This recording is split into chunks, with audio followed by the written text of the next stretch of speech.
Okay, so I'm back again, and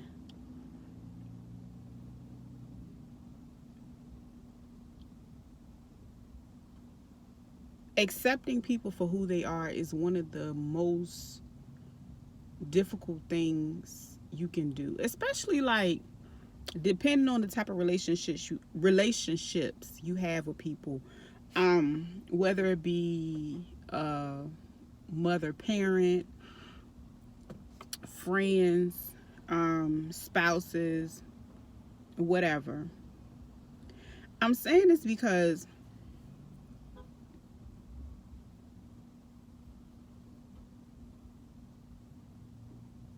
you just got to let them go.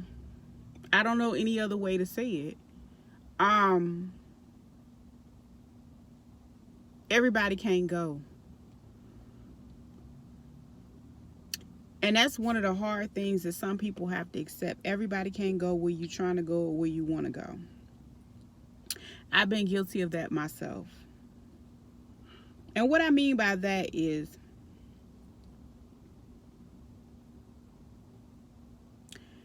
mixing up your purposes with some of your passions and gifts can be a really dangerous thing. You can find yourself in situations around people too long and with people that wants to continue to be in your presence because of the benefits that they reap in that attachment.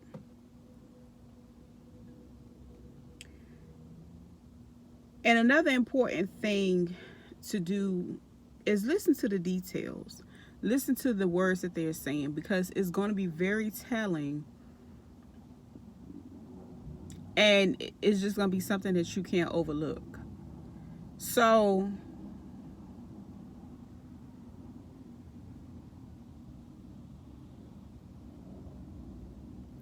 and finding solace in that part. Like, it's okay.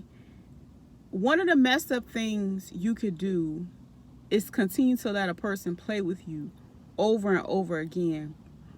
And especially if you tell a person, I don't like that, that hurt me.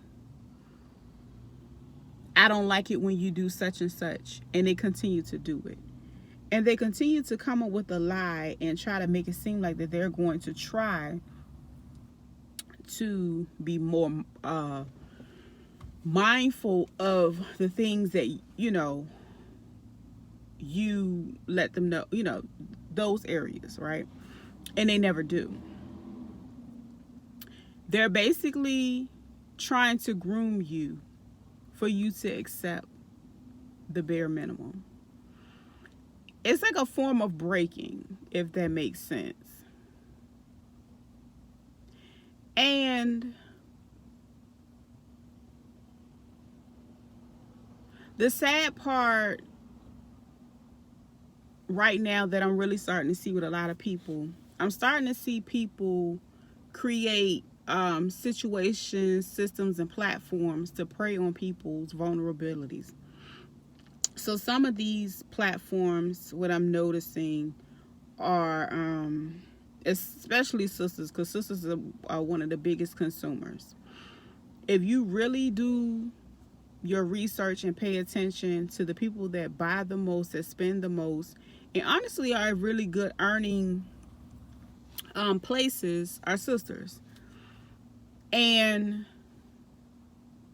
be it the beauty industry, the beauty industry is $1 billion industry, and I'm like, no joke.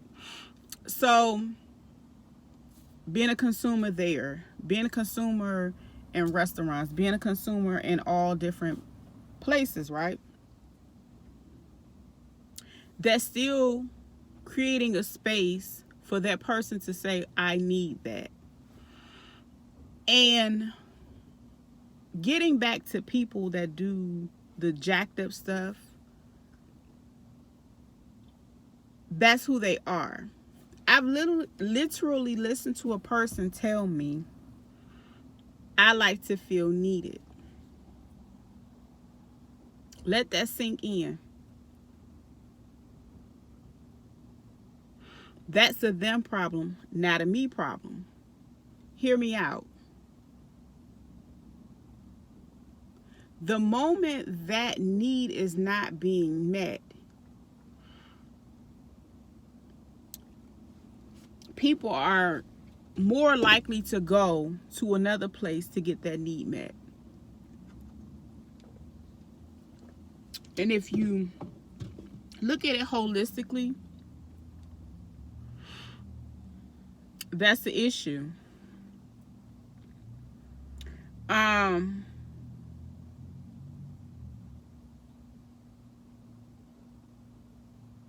don't want to say it's low vibrational, but in a way it is, because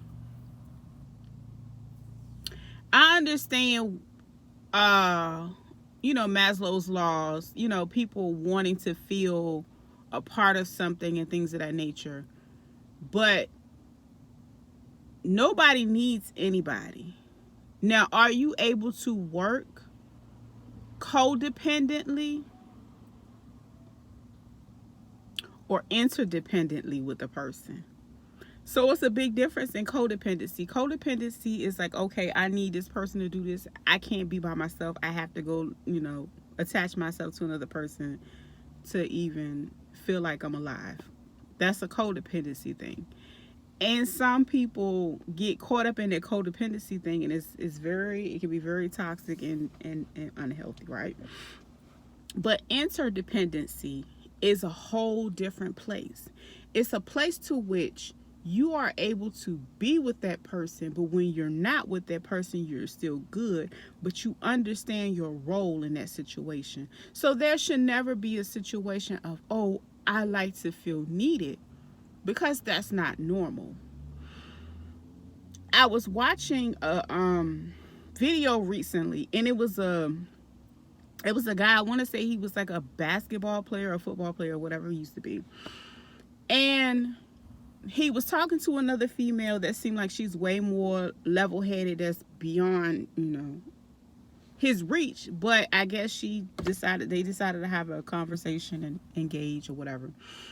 So she was basically, it was crazy, because to me, his responses were so asinine. It was just like, bro, you should have had this conversation privately, because now the whole world looking at you and questioning you in certain things. So he basically said that he was accustomed to dealing with women that acted out and acted a fool, because he felt like, oh, she cared.